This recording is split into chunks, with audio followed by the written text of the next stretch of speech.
Welcome to Cycle Breakers and Moneymakers, a podcast for women of color and first gen who are breaking generational cycles and glass ceilings by going places no one before them has ever gone. I'm your host, leadership coach, and eldest daughter of immigrants, Mariela Delamora. I left a 16-year marketing career to create a multiple six-figure-a-year coaching business as a single mom. Each week, you'll learn how to build unshakable self-trust, become in demand, lead with confidence, and make more money by being more of who you are. Hey everyone, welcome to another episode of Cycle Breakers and Moneymakers. I have not sat in this chair in my room/office to record in over a month. That is because all of the episodes in July were recorded in June because I was off for almost all of July. I take a month off every summer to travel with my daughter, just be present with her. This was our third year in a row doing that. And it's something that I know I'm going to do every year. So I plan for it. Like I build it into my mastermind contracts, my private coaching contracts. My team sends multiple reminders about it. I bring in guest coaches. I plan my content and my podcast interviews and podcast episodes so that everything's done and my team has everything they need. Granted, did I have everything done this year that I wanted to? No, but I definitely did much better this year than I did the last 2 years. So it's all progress and really, it's so needed for me because I would say like, it's funny because this podcast that I'm recording today, the conversation that we're going to have is about protecting success and how sometimes protecting success blocks growth, meaning like why do so many of us plateau or repeat income or hit a certain level of income and then slip back and then we can't hit it again. And part of that is something that I'm working through years and years later. Like I'm still working through it, which is that I'm so used to struggling, hustling, everything be on my shoulders as the eldest daughter, and as the person that was always kind of like mediator, responsible person in my household, breadwinner, responsible person in my past marriages, right? Like the person that had to like make ends meet when the person that I was with like lost their job and things like that. Like I've always been the person that had to make things happen. And I've realized like the expiry date that has and how that works in certain environments. Like it worked, quote unquote, for me in corporate because it allowed me to be exceptional so that I was the only woman of color at a director level, right? But eventually it's like I desire something different. And then what happens is you initially kind of bring those things into your business and then you like the hustle and the visibility and then the just putting yourself out there and like me being online every day. And during the pandemic, granted, right? Like I was on stories every single day. Like I was networking my butt off. I was being visible. I was partnering. I was being on people's podcasts. I was going live with people. I was doing all kinds of stuff.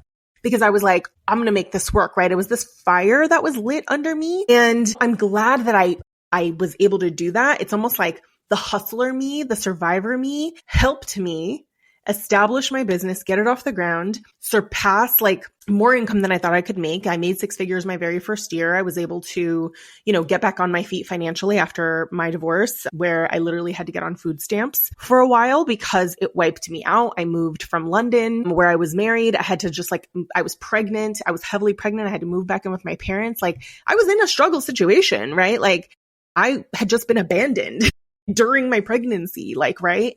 I was in pain. I was going through like the hardest time of my life. So looking back, I'm like, I'm so grateful that survivor me was there. I call her clipboard. So all my clients know we talk about parts work and how there's different parts of us that lead our businesses, right? And there's typically one part that's the role self. The role self is the one that has kind of led your life up until you heal, up until you break cycles, right? And for me, the survivor version of me was clipboard. Like she made sure she was going around the room and people with the clipboard are looking at what are they doing and what are they doing and like what's coming up and like what do we need to do and like come on, like what are we doing today? Like okay, like we got to get going, like we got to make this money. me, honestly, like I've come to a point now, I'm 5.5 years into business where like the last 3 years in a row, I've taken a month off in the summer. Like it sounds glamorous and it is. And like, I'm so grateful that I'm able to do it, but it also had to be a conscious decision to say, for me to feel safe in the success that I've built, right? So hustler me got me through my first few years, right? Hustler me, clipboard got me through 2019 building my brand, 2020 making my first 6 figures, 2021 making 150K, 2022 making 333K, 2023, making 350K. Like, and eventually I'm just like, oh my God, I need to feel safe that this isn't all going to go away tomorrow, that the rug isn't going to be pulled out from underneath me, that I can actually rest and not shame myself the entire time about what I didn't delegate before I went on vacation and like what I could be doing, should be doing, all the things I owe. Like that's how it actually feels when you succeed. You have to become comfortable receiving the success and sitting in it. In the same way that I would imagine, I've never experienced this personally, in the same way that I would imagine you would freak the fuck out in your first healthy relationship when you are used to unhealthy, toxic relationships or abandonment, that you would just be like, this man for sure today, he's going to leave me. Like he's not going to, or like, this is too good to be true. Like all of that, right? To where it's just like, I don't know, is this boring or is this healthy? Right? Like the same way we have to heal our relationship with our survivor self so that we can actually not pause in our tracks. Like when things are going well, it's the same thing, like the same in a relationship. Like it's when you get what you want, it doesn't just feel good. It's not just like, great, this is awesome. Like I'm just chilling. Like we, especially as daughters of immigrants and anybody who came from a struggle background, we trust our struggle self more than any other part. And so sometimes what we do is we make sure we struggle. Okay. I'm talking to you if it feels like I'm talking to you, right? But in order for us to make more than just enough, in order for us to not just repeat our success, like sustain it, right? But to sustain it, repeat it more peacefully, more profitably, and grow from there in order for us to create what we want and not just what we think we can have and not just what we think others expect from us. It requires what we're going to talk about in this episode. Okay. So I set it up. I'm living in the embodiment of it myself. It's a process. Don't believe anybody that tells you they can heal your trauma in 30 days, like heal your blah, blah, blah. No, girl, no. It's a process. So we learn to be gentle with ourselves and just have it be integrated into who we are, right? It is a journey and we do the best that we can. And every month, every year, like we're just being in spaces and, in communities and in mentorship that understands that in many cases in our business, what we're doing is we're not just healing patterns and behaviors and habits and beliefs that happened in your lifetime. We're also addressing things you're carrying that didn't even start with you. Anyhow, what we're going to talk about in this episode is what happens after a big season of growth. The clients come in, the revenue steady, things feel good, and suddenly you shift. You start second guessing your investments. You start pulling back from visibility. You start pulling offers or adding new offers. You start wondering like, should I even really need this level of support anymore? Should I just do it on I think I got it on my own now. And it's not that you don't want to succeed. It's just because a part of you believes that you should be able to hold it on your own now. Or you're so used to having the rug pulled out from underneath you when good things happen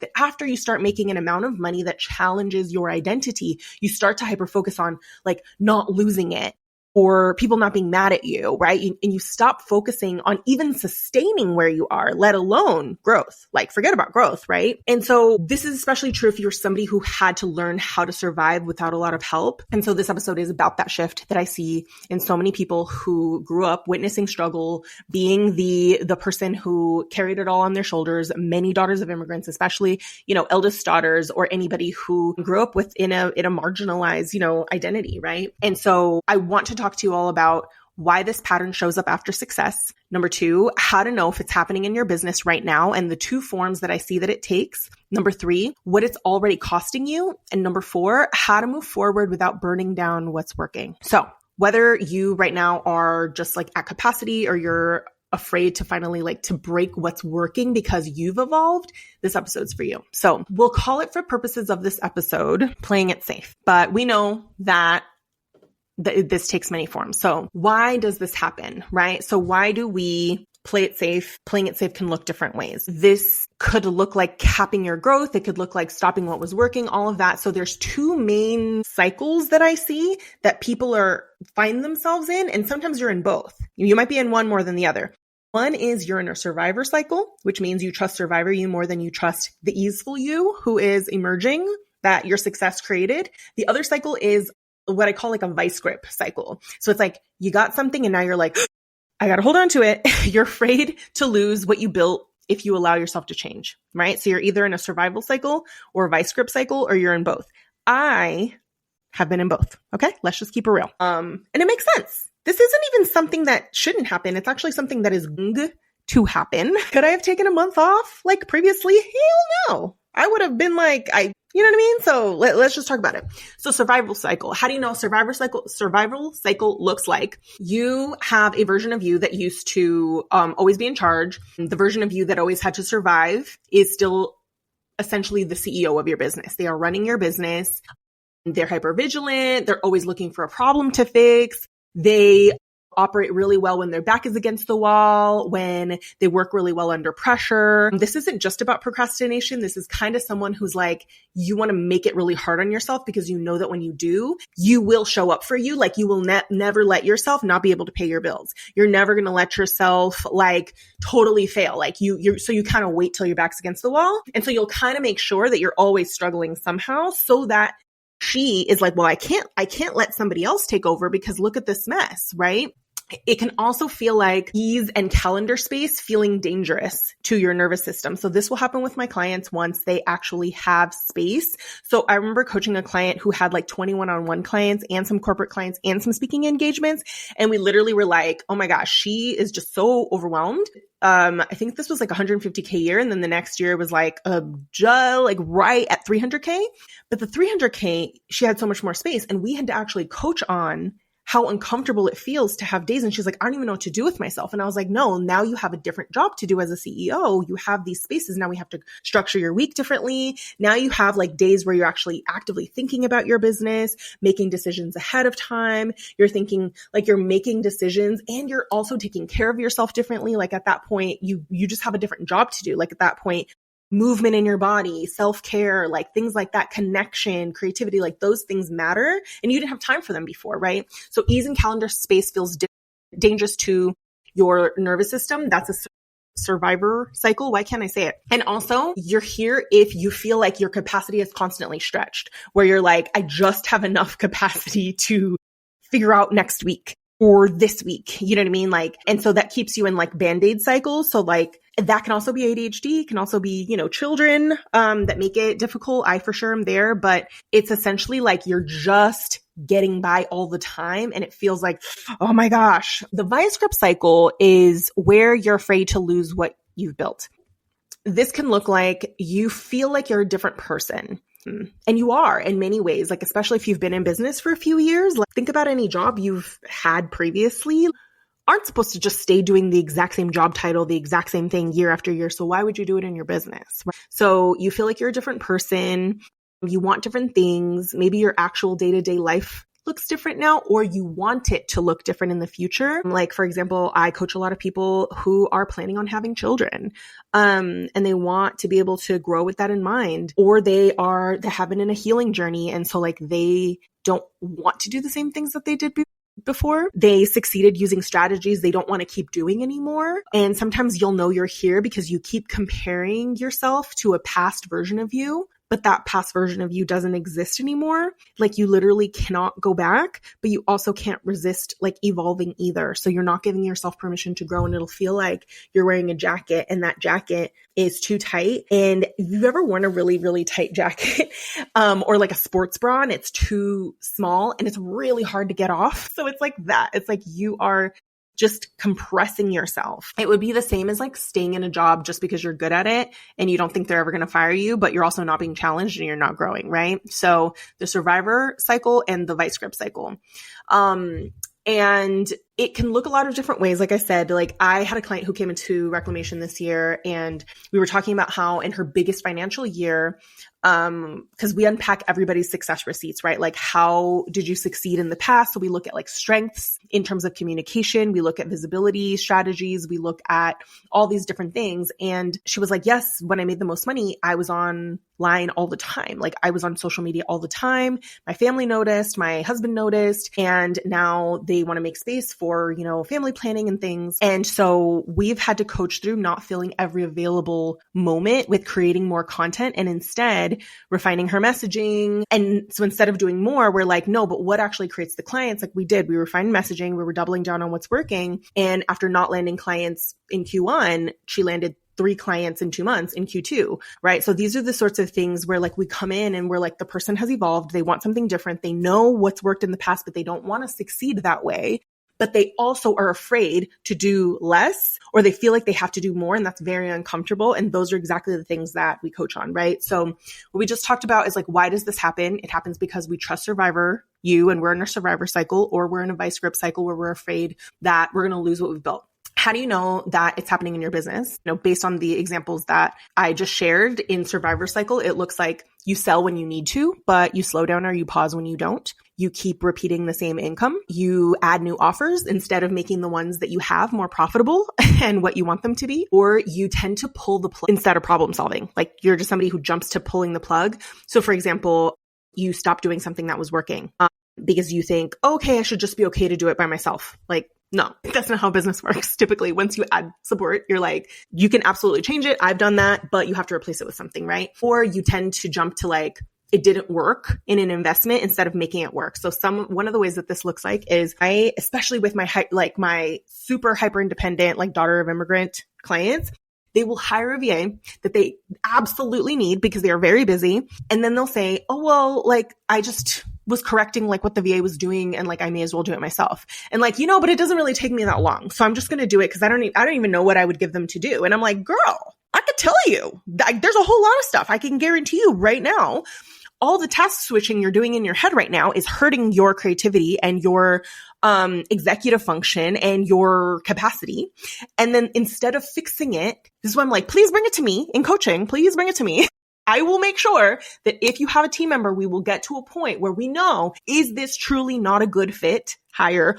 Or do you just need to tell them what you want? We can create SOPs. We can create brand voice guidelines. Like we can train a GPT, like all those things, right? So you jump to like, it didn't work, and you be wanting to like, go support, like stop doing that, right? And so instead of like, how can we get the support to make you money? That the whatever $1,000 a month is like nothing. It's just a drop in the bucket because we're using this investment to make you money. Same thing with coaching. Like, how are we going to instead, how are you going to use that investment to help you make money, right? Coaching is not supposed to be an expense. Coaching should be an investment that helps you make money. So if you, the way that I always see it is, if I'm investing $15,000, how can I make sure that this makes me at least $15,000 more than if I didn't have this investment? Granted, is there another investment that could be a better fit for me? Yeah, absolutely. Am I going to go about it on my own? Hell no. Right? So, because I know there's too much to gain and too much to lose, right? So this is how I think about it. But I had to break out a survivor cycle, right? So you're in it if you jump to like, oh, it didn't work. And I'm just like, how are we making it work? Right? That's another one. Another survivor cycle thing is you are projecting like the past into the future. Like this bad thing happened when I succeeded. So like, I'm not going to do it again. So it's almost like, oh no, like I sold this offer one time and like this client really like asked all these things of me. And I'm like, wait, no. But like, why did that happen? Like, let's look at, was this actually a bad fit client? Did you just not communicate expectations? Could we just solve this in the future? Could we fix this in the onboarding? Like, let's stop throwing the baby out with the bathwater, right? So it's a very like knee-jerk reaction sort of place to be, right? The way that so that's survivor cycle, right? You sell when you need to, but you pause when you don't. You keep repeating the same income. You are adding new offers instead of making the ones more profitable. You're pulling the plug on offers instead of making them work. You're pulling the plug on things before you're problem solving. The way that you know that you're in a vice grip cycle is you keep offers that you hate, but you resist selling them because you don't actually want to deliver them. So this will happen all the time. And I'm like, okay, there's something here. This doesn't mean let's stop selling it, but like, what is it about it that's making you not even want the client? Because if a part of you doesn't want the client for this offer, then you'll find a way to like not market it. You'll find a way to not get the clients. So we really look at like, how can we make this an offer you love that is also profitable? And if we can't, then we look at, okay, does this no longer have a place in the future of your business, right? And that's absolutely fine too. But sometimes people are just so afraid to allow themselves to change. Another way you kind of know you're here, and many of us that have been in business for several years as well, we stop dreaming and setting goals, so it's kind of like, no, let me just like stay where I'm at. And that's okay. Like that happens. But really what all of this does is it makes it so that your business feels heavier. That excitement that you used to have about the future and like what you can do starts to feel really heavy. You start to feel like, I don't even know if I want to grow beyond here because man, if it feels like this, like I'm just not sure. I don't know if I want more responsibility. I don't know if I want like a bigger team to have to support this. Do I need a bigger team to have to support this? This just feels like a lot of decisions. Like it just starts to feel like everything in your body is like, slow down. And it makes sense because when you're an entrepreneur, you are signing yourself up for a pace of growth that isn't common for the average person, right? Like the amount of growth that we sign ourselves up for is a lot. And your body and your nervous system and your identity is really just doing what it's designed to do and being like, why do we want to go over there? That feels really hard. Why don't we just chill over here where we know? And even if it's struggly, they're like, yeah, but we know the struggle. Like we know how to struggle. So like, let's just stay here. Like, why would we want to go over the bridge? And just when you know that, you can stop making it, like a personality flaw or anything like that. It's just normal that we are going to cap our growth because of all the things that I've shared, right? So what I want to share now is like, we think that we're protecting ourselves, but what is it already costing you? So here's what it's already costing you by not solving it, because it always is, right? So one of the ways is that you are silently like pulling back in your visibility and in your marketing because a part of you is like afraid or unsure about the future. So when you're unsure about the future, you kind of start to resist showing up in the way that you did before. If you also aren't like lit up by the thing that you're selling because you're neither problem solving it, nor are you allowing yourself to evolve, you're also going to not really want the clients. Like a part of you won't want it. So you'll also pull back. So your business, like I said, just starts to feel heavier. You either will cap your income, repeat your income, or sometimes it will slide back and you'll feel like you just can't get back to that stride that you were in. You'll start to almost feel like you are in a point in your business where you're so far past the honeymoon stage that you're just like, I don't know is it that I don't love my business anymore, what I'm doing? Or is it that like, I'm just a different person that haven't allowed myself to evolve, right? So it's already costing you visibility. It's costing you sales. It's costing you growth. It's costing you peace. And you might be sitting in a little bit of a pattern of like avoidance and shame as well. And like, you have to keep getting to know who you are. You have to keep getting to know, your business in a way to be like, okay, well, what does the market look like? Like, what am I interested in? Like, what are my clients saying? Like, you have to allow yourself to evolve. It's so normal, right? So it's already costing you. And from here's what I would recommend. Okay. So there's a couple things that I've done with clients. So one of the things that I would start with is, what is your version of success now? So it's easy to be like, oh, I want to make X amount of money, but like, that's not enough because typically like, yes, we have a financial goal that is like, we want to be able to pay ourselves. We want owner's pay. We want to be able to pay our taxes, our operational expenses, mentorship, team, fund our reserves, fund our retirement accounts, things like that. Right. So there's like practical reasons for a financial goal. But that's so broad. So it's like, if you want to make 250K, like that could look wildly different between one person and another. So you've got to know what you want, right? And so I'll give you an example. At the beginning of my business, my version of success was that I wanted to make enough money to move out of my parents' house because I had to move back in, like I said, after divorce. And I was, it was a very, very, very hard time for me raising my little toddler. I wanted money to be able to quit my job and to not really worry about money. Like I wanted to be able to like go shopping, go and like save money and all that and never really look at the receipts. Like that's just what I wanted. And so at that point I was like, if I could sell it, I'm gonna sell it. I don't care. Like I'm a leadership coach. I'm a business coach. I had life coaching clients. I had all the things. I was just like, what do you need? I got you. And I was making up packages. I was like, okay, yeah, 8 weeks. Okay, yeah, 3 months. Okay, yeah, 4 months. I was selling it. If I could sell it, I sold it. I was on stories every single day. I loved it. I was hustling and I think that was great. I love that about me.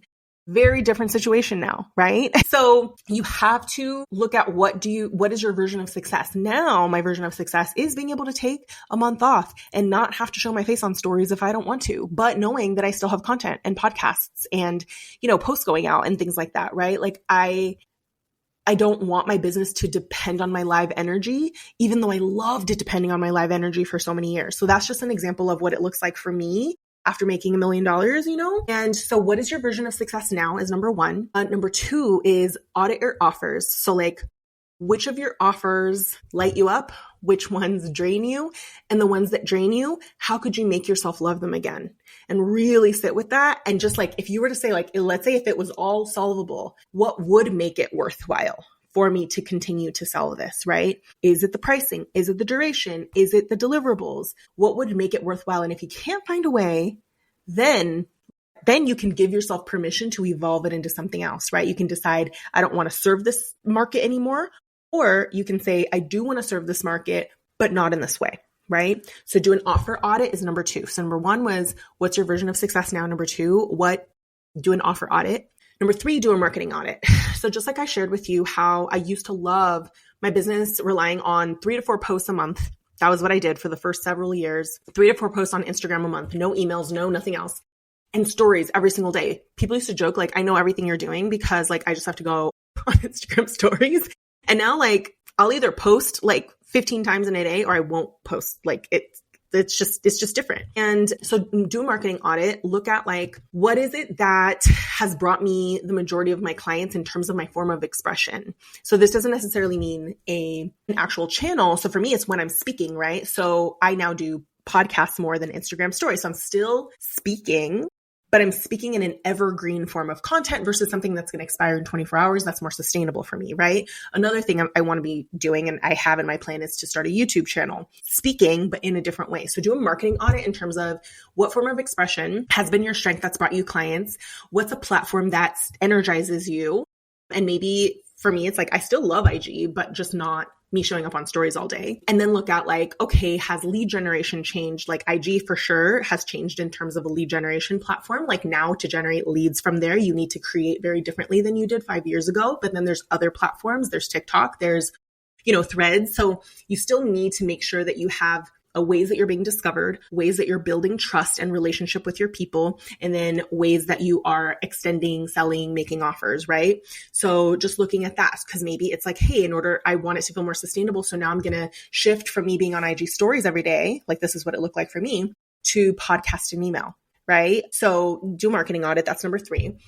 Number 4 is to do a success receipts. So this is a part of my process that I do with my private clients as well as in reclamation. So success receipts is looking back at a very successful period of your life. I would say ideally it could be a month, but it's generally something big, like you hit your biggest quarter ever or something like that. And in the success receipts, we really look at like, what were you doing? Who were you being? What did you stop worrying about? Who you were being? What did you stop worrying about? And you start to realize like, okay, like when I'm in service, when I'm curious, when I'm in big sister energy, when I'm advocating for others, like that's when I'm the most lit up. Like look at your success receipts. And some people have found that their biggest opportunities came when they were in deep relationship with people and like when they checked in and they followed up with like past clients, like things like that, right? So what are the things that have contributed the most to your success? And finally, what I would say is from here on, look at what your version of success is, look at what's working in your offers, look at what's not in your offers, what's working and not in your marketing. Then look at like, okay, in order for you to meet that, like what needs to change and what needs to stop and what do you need to start doing. So what do you need to start doing, stop doing, and change in order for you to align to that new version of success, right? So most likely your offers may need to tweak a little bit or be retired. The way that you market is most likely going to have to shift. And the way you are showing up to your business is also going to have to shift, because you can't just make changes in your business and then you still show up as this like vice grippy person who has to fill like every available space and like who fires your VA because they didn't do what you wanted them to do instead of solving the problem. Like, you still have to show up like this version of success that you want to be.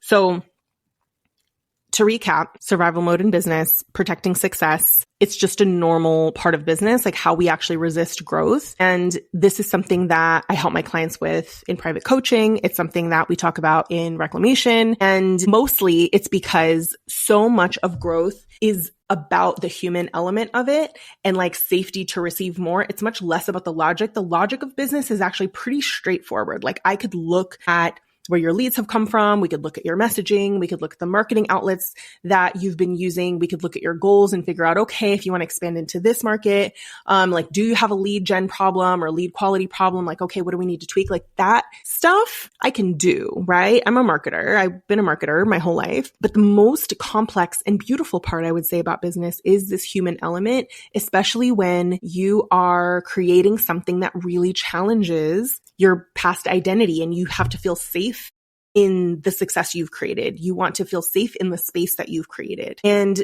not everyone will fully understand why this is so normal and how to hold it with compassion and how to help you give yourself enough facts, right, about what's happening and have a way forward. You kind of can expect yourself to sabotage, right? You can expect yourself to sabotage, and you want to meet it not with judgment, not with shame. So if this episode resonated with you, I want you to know I feel you. I am you.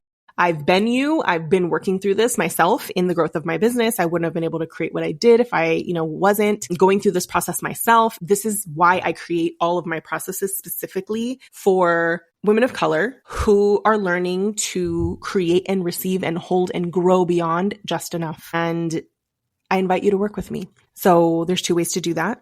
One is through private coaching. So private coaching looks like 6 months, which is really like the majority of my clients have worked with me for 6 months. We, in this case, will look at where you are now, what feels hard, where you want to go, what needs to change, not just in your business, but in terms of like who you're being, what support you need. And we'll build a plan from there, like from the very beginning. So we'll actually start out with a VIP day so that we're looking at what are the things that need to change in your business, the profit gaps, the visibility gaps, the marketing gaps, identity gaps.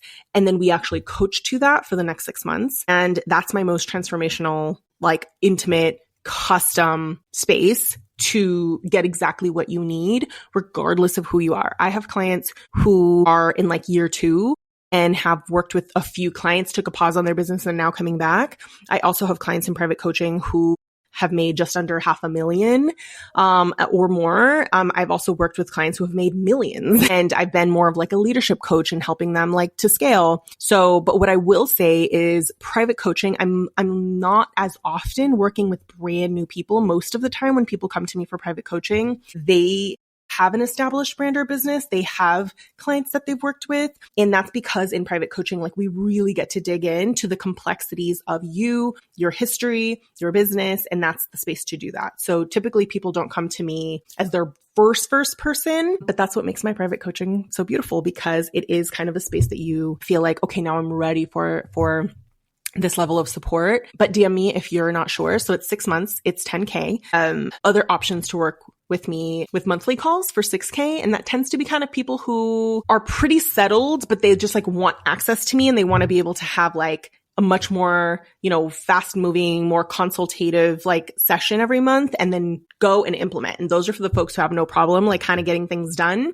but they still want access to me, my strategy, my story, my space holding, my brain. We voice memo during the week. We're not having a call.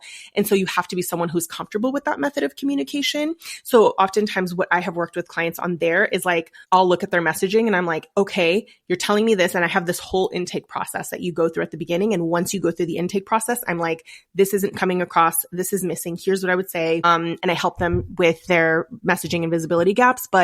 And we obviously are like coaching and messaging, but it's not a place to like unpack everything in your business. So if you just want to kind of get an idea of what it's like to work with me, that's why I introduced that as an offer, because sometimes you want to experience a coach before you decide like, do I want to join reclamation after? Do I want to become a private client after? But it's kind of meant to be that space to get acclimated to me, get a few things cleaned up, and then decide what you need from there. I also have Reclamation Mastermind, which is my signature 12-month mastermind for women of color who want booked out businesses through their thought leadership. So this is a mastermind where your thought leadership becomes very clear. We amplify it. We make it visible. This is where you create more demand, not by doing more, but by being more of who you are, aligning who you are and what you do to an unmet need in the market. It is the most beautiful community. Like this is a place where people go and develop multi-year friendships and then some. I have people who join for multiple rounds. Many of my clients stay with me for years. This is a mastermind where